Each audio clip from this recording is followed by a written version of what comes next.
Здраво и добро дојдовте во ова видео во кое ќе збориме за класификација на ензими. Во ред, уште од откривањето на ензимите, научниците постојано откривале нови ензими, така, кај различни животни, кај растенија, кај габи, бактерии и слично. И првично биле откриени ензимите кои биле дали во најголема количина или пак кои би можеле да бидат детектирани од биохемиските анализи кои ги имале во тоа време, бидејќи тоа сепак не биле софистицирани биохемиски анализи какви што имаме денес. Но добро, сепак успеале да откријат голем број на ензими и нормално сега морале да им стават некакви си имиња со цел да може да ги користат во секојдневна комуникација помеѓу различни научници, во научни трудови и слично. И првичните имиња кои им ги дале завршувале со аза. Така, значи тука влегуваат, например, лактаза, фумараза, хексокиназа и така натаму. Понатаму, имало и некои ензими кои завршувале со ин, тие биле некои си протеолитички ензими, како пепсин, трипсин и така натаму. Во ред, додека првиот дел од името главно не насочува кон кој субстрат делува ензимот. Например, лактаза врши хидролиза на лактоза, кој е дисахарид, во глукоза и галактоза. Значи, глукоза плюс галактоза. Значи, ова се случува под дејство на ензимот лактаза. Сега, првично името не било лактаза, него било лактоаза, што може би звучи пологично. Така, значи, било лактоаза. Но, бидејќи било потешко да се изговара, го изговарале лактаза. Во ред, значи, лактазата вршеше хидролиза. Ето, ќе го забележиме. Значи, вршеше хидролиза. Додека, например, фумаразата, така, ај сега ќе земеме фумараза. Ќе бележиме повторно со сина боја. Спрема претходниот пример ќе си помислиш, исто завршува со аза, тогаш и она би вршела хидролиза, али она не врши хидролиза, него она го хидратира фумаратот во малат. Во ред, ај тоа ќе го запишеме, значи во така го хидратира. Односно додава молекула вода, додека беше потребна молекула вода со цел да се раскина врска. Тоа значи дека во ова именување немаме некоја си конзистенција. Така, нема нешто што е постојано, си викаш, ако вака дека работеше, тогаш значи дека и овде вака ќе работи. Односно, аза е многу сеопфатно, така не насочува што прави тој ензим. Додека некои ензими дури воопшто не ни кажуваат кој е субстратот, така, ниту пак каква е реакцијата. Пример е каталаза. Така, например, каталаза, ќе си речеш има нешто врска со катал, али нема врска. Таа го деградира водородниот пероксид до вода и кислород. Во ред, но во самото име на каталазата не стои никаде водороден пероксид, ниту ни кажува каква е реакцијата. Значи, очигледно е дека овој начин на именување не е многу ефикасен. Освен што не е ефикасен, различни научни тимови во различни делови на светот давале различни имиња на ензимите. И тоа главно потекнува од фактот поради тоа што немале начини на брза комуникација, не им било достапно. И поради тоа, например, еден истражувачки тим во Британија можеби ќе открие некој си ензим и ќе му даде некој си име, додека некој си истражувачки тим во Русија можеби го открил истиот тој ензим, али му дал друго име. И понатаму истата приказна се врти. Некој истражувачки тим во Германија дал трето име, некој истражувачки тим во Америка четврто име и така натаму и така натаму. И понатаму кога ќе пробаат да разменат некакви си знаења помеѓу различни истражувачки тимови, нестојно тоа не е возможно, бидејќи се објавуваат трудови кои што кажуваат ние откривме ова и ова кај тој и тој ензим, друг тим кажува кај некој друг ензим, и они си мислат, ова се два различни ензими, кога во всушност тоа биле два исти ензими. Во ред. И плюс кога ќе го додадеме фактот дека постојано откривале нови ензими, Така, со тек на време откриле повеќе од 4000 ензими, конфузијата станала стварно голема. Така, значи различни научни тимови даваат различни имиња, имаме огромен број на ензими, едноставно не можеле да сврзат крај со крај. Поради тоа, сватиле дека мора да се организираат така и да направат некаква си класификација, која ќе биде сеопшто прифатена. Но правењето на таа класификација е прилично тежок зафат, бидејќи немало согласување и немало очигледен одговор на што да се базира таа класификација. Во ред, значи сакале да направат класификација, али не можеле да се согласат на што таа да се базира. Некои сметале дека потеклото е битно, дали тие се наоѓаат во растенија, дали се наоѓаат во животни, дали се наоѓаат во габи, така бактерии и така натаму. Иако денеска знаеме дека најголем дел од клучни ензими се исти кај различни живи организми. Некои сметале дека битно е така дали тој ензим е органоспецифичен. Органоспецифичен бидејќи некои ензими се сретнуваат само во дадени органи. Некои ензими се сретнуваат во сите клетки. Така, ава ќе бележиме.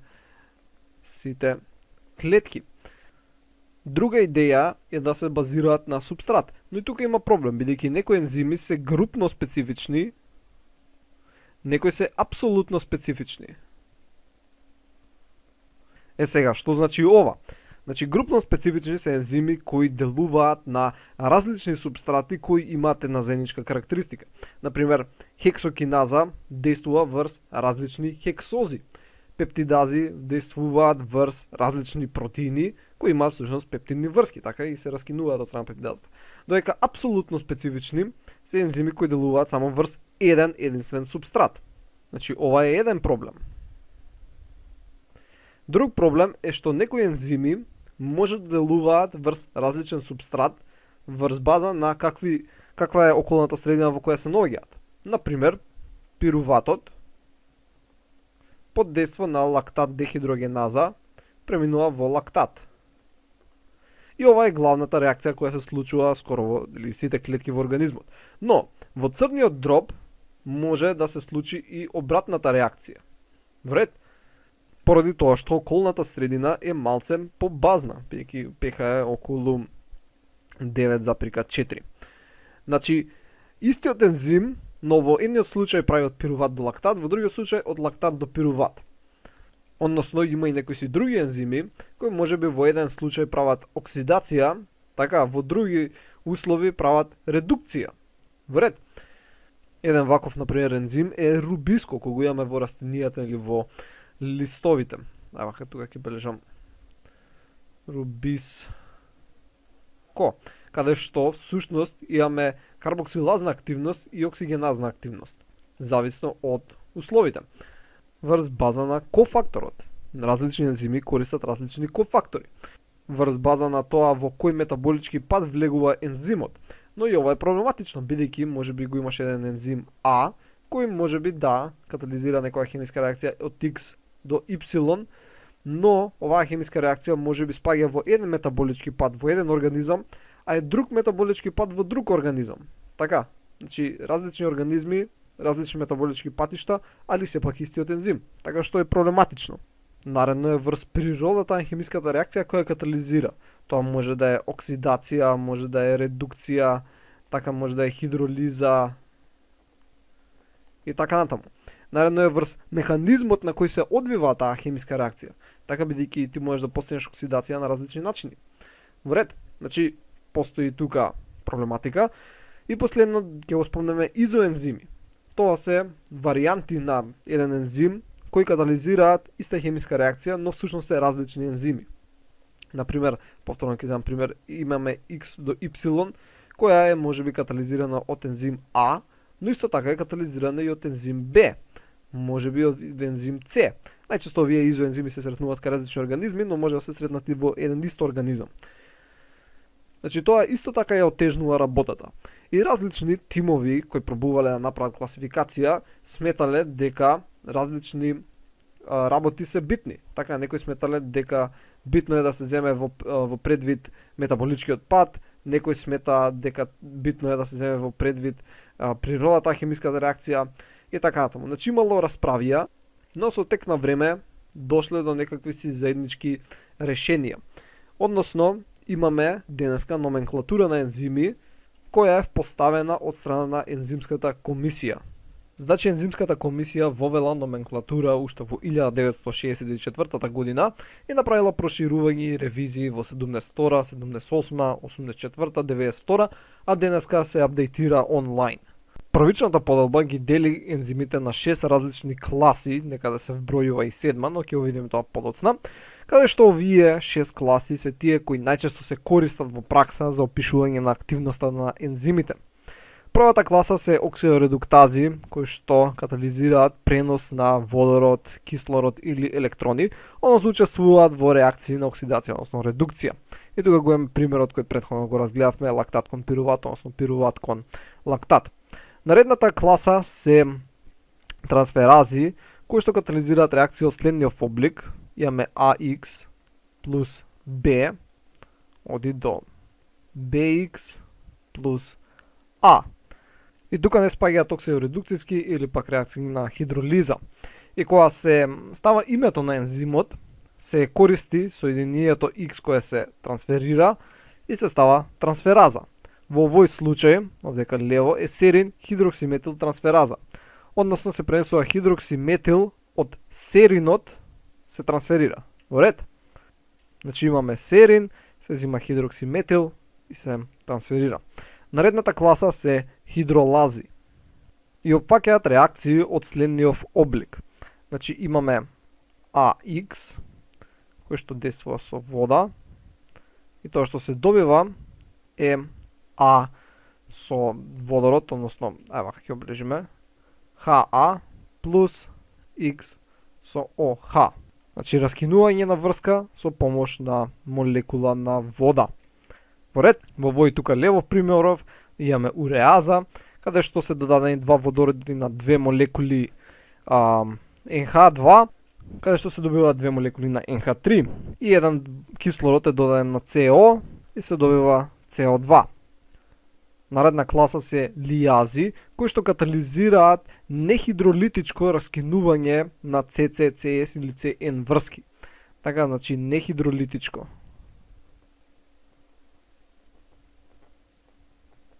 Раскинување на CC, CS или CN. Бележано е овде, значи да не се повторувам. Значи слично како хидролазите, али хидролазите им беше потребна молекула вода, овдека не е потребна молекула вода. Петата класа се изомерази. Изомеразите всушност прават изомерни соединенија. Односно не отстрануваат ништо, него прават на некој си начин преуредување на атомите кои ги имаме во молекулата. Ја ќе забележам како преуредување.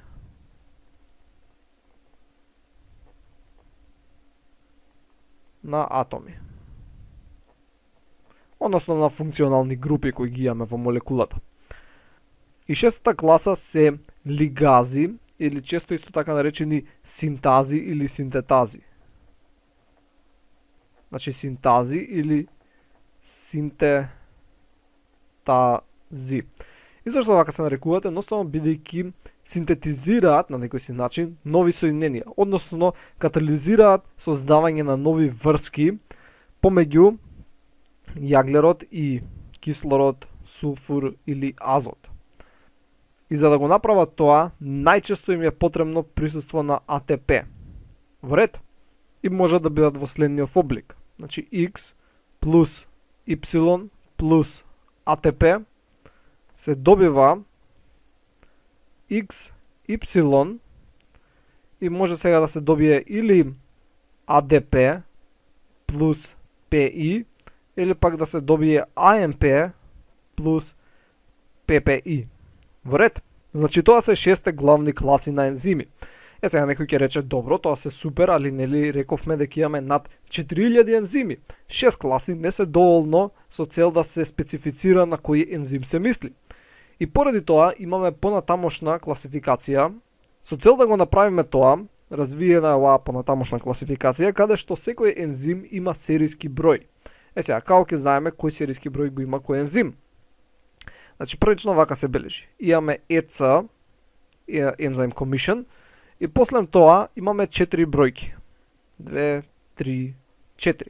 каде што првата бројка ја означува основната класа, кои ги разгледавме, овие 6 основни класи, во ред, додека втората бројка означува подкласа, третата бројка означува подкласа, додека четвртата бројка го означува специфичниот ензим. Така, значи, ензимот ќе бележам. Во ред, сега ова може ви изгледа конфузно, но сега ќе го објасниме со примери. Во ред, еве тука сега имаме на датабаза на ензими и да видиме како работи оваа номенклатура. Првично треба да го избереме првото бројче. Првото бројче стоеше за класа на ензимот. Така, нели така спомнавме. Првото бројче е за класа на ензим. И сега добро дека иде до 7, бејќи рекол дека постои 7 класа, транслокази кои служат за, односно катализираат движење на иони, односно молекули низ мембрани. Не е толку битно. Добро, ајде да избереме првата класа. Ќе избереме оксидоредуктази. Во ред. Сега избравме оксидоредуктази, сега го бираме второто бројче. Сега бираме подкласа. Имаме оксидоредуктази кои действуваат на CH-OH групата, имаме оксидоредуктази кои действуваат на алдехидна или кислородна група на донорите, кои действуваат на CH групата на донорите, кои действуваат на CH-NH групата и така натаму и така натаму. Во ред, значи има бројчиња кои можеме да ги избереме. Во ред, ние ќе го избереме првото. Сега имаме оксидоредуктази кои действуваат на CH-OH со над или над П како акцептор, со цитохром како акцептор, со кислород како акцептор, со дисулфид како акцептор и така натаму. Ние ќе избереме со над или над П како акцептор. И сега го добиваме четвртото бројче, кој е името на самиот ензим. Под 1,1,1,1 имаме алкохол дехидрогеназа. Под 1,1,1,2 имаме алкохол дехидрогеназа со над П. Во ред. И сега колку имаме вакви? Ќе искролам вака брзо. Значи имаме 416 ензими кои ги исполнуваат првите 3 услови. Првите 3 услови беа, нели, да биде оксидоредуктаза, да действува врз CH-OH групата на донорите и да е со над или над П како акцептор. Значи има 416 ензими кои ги исполнуваат тие 3 услови, али четвртото бројче им е различно. Во ред? Ајде ќе се вратиме вака.